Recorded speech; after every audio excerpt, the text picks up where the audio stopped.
నమస్తే. ఈనాటి మన ఆసక్తికరమైన విశ్లేషణకు స్వాగతం. సుప్రీంకోర్టు అనగానే మనకు వెంటనే గుర్తొచ్చేది ప్రాథమిక హక్కుల రక్షణ కదా.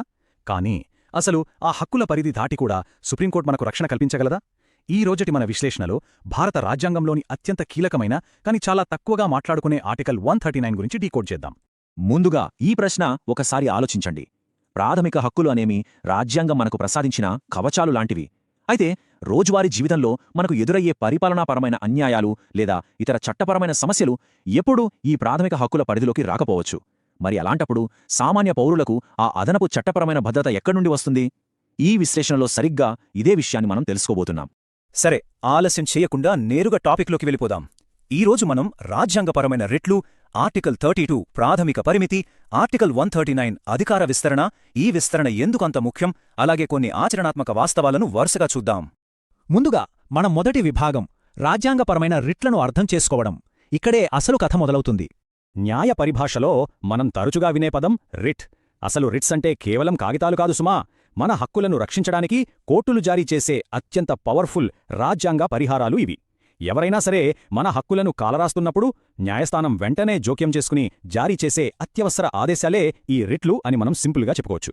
ఆ రిట్లు ప్రధానంగా 5 రకాలు: హెబియస్ కార్పస్, మాండమస్, ప్రొహిబిషన్, సర్టియోరారీ మరియు కోవారంటో. వినడానికి పేర్లు కొంచెం కష్టంగా ఉన్నా ఇవి సమిష్టిగా ఎంతటి రక్షణ కవచంగా నిలుస్తాయో అర్థం చేసుకోవడం ఇక్కడ పాయింట్. ఎవరినైనా చట్టవిరుద్ధంగా నిర్బంధించినా లేదా అధికారులు తమ డ్యూటీస్ సరిగ్గా చెయ్యకపోయినా కోర్టులు ఈ రిట్లను ప్రయోగిస్తాయి. ఒక రకంగా చెప్పాలంటే ఇవి మన చేతిలో ఉన్న బ్రహ్మాస్త్రాలు. ఇప్పుడు మనం రెండవ విభాగానికి వద్దాం. అదే ఆర్టికల్ 32 యొక్క ప్రాథమిక పరిమితి. మన రాజ్యాంగంలో ఇది ఒక స్టేటస్ కో లేదా సాధారణ పరిస్థితి అని చెప్పాలి. సుప్రీంకోర్టు నేరుగా ఒక పౌరుడికి రిట్ ద్వారా సహాయం చేయాలంటే ఆ సమస్య తప్పనిసరిగా ప్రాథమిక హక్కులకు సంబంధించినదై ఉండాలి. అంటే ఆర్టికల్ 32 ప్రకారం ఒక వ్యక్తి ప్రాథమిక హక్కులు ఉల్లంఘనకు గురైతేనే నేరుగా సుప్రీంకోర్టును ఆశ్రయించగలరు. ఈ లిమిటేషన్ అనేది మనం బాగా గుర్తుపెట్టుకోవాలి. ఈ పాయింట్ చూస్తే మీకు అసలు విషయం భలే ఆసక్తికరంగా అర్థమవుతుంది. ఒకవైపు ఆర్టికల్ 32 కేవలం ప్రాథమిక హక్కులకే పరిమితమైతే, మరోవైపు ఆర్టికల్ 139 ఇతర ప్రయోజనాల గురించి మాట్లాడుతుంది. ఈ రెండింటి మధ్య ఉన్న గ్యాప్ మరియు వ్యత్యాసమే మన నేటి విశ్లేషణకు మెయిన్ పాయింట్. ప్రాథమిక హక్కులకు ఆర్టికల్ 32 ఉంటే, అంతకు మించి అవసరమైనప్పుడు రాజ్యాంగం మనకు ఏ కవచాన్నిస్తుందో ఈ పోలిక చాలా స్పష్టంగా చూపిస్తుంది.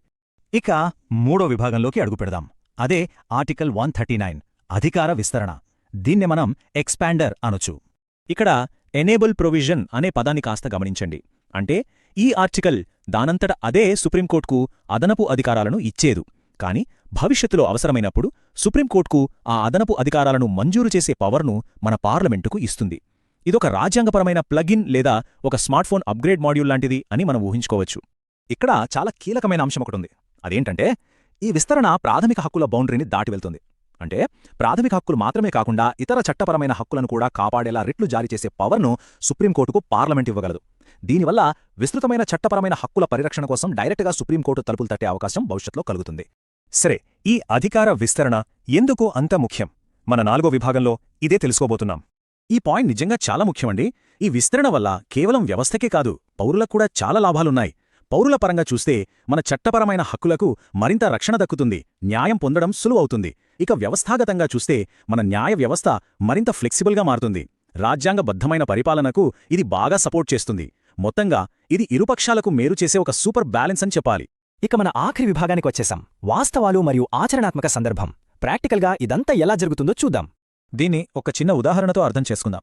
దశ 1లో ఒక పౌరుడు కేవలం ప్రాథమిక హక్కుల ఉల్లంఘన కాకుండా ఏదైనా తీవ్రమైన పరిపాలనాపరమైన అన్యాయానికి గురయ్యాడు అనుకుందాం. దశ 2లో ఆ సమస్యను పరిష్కరించేందుకు పార్లమెంటు చట్టం ద్వారా సుప్రీంకోర్టుకు రిట్ అధికారాలను పెంచుతుంది. అప్పుడు ఫైనల్గా దశ 3లో సుప్రీంకోర్టు ఆ విస్తృతమైన అధికారాన్ని ఉపయోగించి ఆ వ్యక్తికి న్యాయం చేస్తుంది. గ్రౌండ్ లెవెల్లో ఈ యంత్రాంగం ఇలా పనిచేస్తుంది. అయితే ఇక్కడ మనం ఒక ప్రాక్టికల్ వాస్తవాన్ని కూడా మాట్లాడుకోవాలి. ఆచరణలో చూస్తే నేటికి సుప్రీంకోర్టు తన రిట్ పవర్ను ప్రధానంగా ఆర్టికల్ 32 కిందనే, అంటే ప్రాథమిక హక్కుల రక్షణ కోసమే ఉపయోగిస్తోంది. ఇతర చట్టపరమైన హక్కుల కోసం సాధారణంగా మనం ఆర్టికల్ 226 కింద హైకోర్టులనే ఆశ్రయిస్తాం. ఇది ప్రస్తుతం జరుగుతున్న వాస్తవం. అలాగని ఆర్టికల్ 139 ప్రాముఖ్యత ఏమాత్రం తక్కువ కాదు. రేపు పొద్దున దేశంలో ఏదైనా కొత్త చట్టపరమైన సంక్షోభం వచ్చినా లేదా విస్తృతమైన పౌర హక్కుల రక్షణ అవసరమైనా సరే, మన రాజ్యాంగంలో ఒక అద్భుతమైన అవకాశం సిద్ధంగా ఉంది. ఆర్టికల్ 139 ఒక సిద్ధంగా ఉన్న సాధనం లాంటిది. అవసరమైనప్పుడు న్యాయ వ్యవస్థను మరింత పవర్ఫుల్ చేయడానికి పార్లమెంటు చేతిలో ఉన్న ఒక గొప్ప రాజ్యాంగ ఆయుధం ఇది. ఒకసారి మనం ఇప్పటివరకు మాట్లాడుకున్న ప్రధాన అంశాలను క్విక్గా రివైజ్ చేసుకుందాం. సుప్రీంకోర్టు అధికారాలను పార్లమెంటు ఈజీగా పెంచగలదు. ఈ విస్తరణ ప్రాథమిక హక్కులకు మించి వర్తిస్తుంది. ఇది నేరుగా ఆర్టికల్ 32తో ఇంటర్లింక్ అయి ఉంటుంది.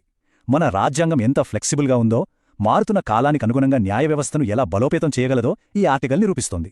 ఈ మొత్తం విశ్లేషణను ఒకే ఒక వాక్యంలో సింపుల్గా చెప్పాలంటే, ఆర్టికల్ 139 సుప్రీంకోర్టు రిట్ అధికార పరిధిని ప్రాథమిక హక్కులకు మించి విస్తరించడానికి పార్లమెంటుకు అధికారం ఇస్తుంది. ఇది కేవలం ఒక బుక్కిష్ పాయింట్ కాదు, మనందరి చట్టపరమైన హక్కులకు మరియు భద్రతకు ఒక పెద్ద భరోసా. ముగించే ముందు ఒక ఆసక్తికరమైన ప్రశ్నతో మిమ్మల్ని వదిలేస్తాను. మారుతున్న టెక్నాలజీ, కొత్తగా పుట్టుకొస్తున్న హక్కుల మధ్య భవిష్యత్తులో మన పార్లమెంట్లో ఈ పవర్ను ఉపయోగించి సామాన్యుడికి సుప్రీంకోర్టు ద్వారా న్యాయాన్ని ఎలా చేరువజేస్తాయి? రాజ్యాంగమనేది కేవలం ఒక పుస్తకం కాదు, అదొక సజీవ యంత్రాంగం. దీనిపై మీరు కూడా మరింత అన్వేషించండి. మళ్ళీ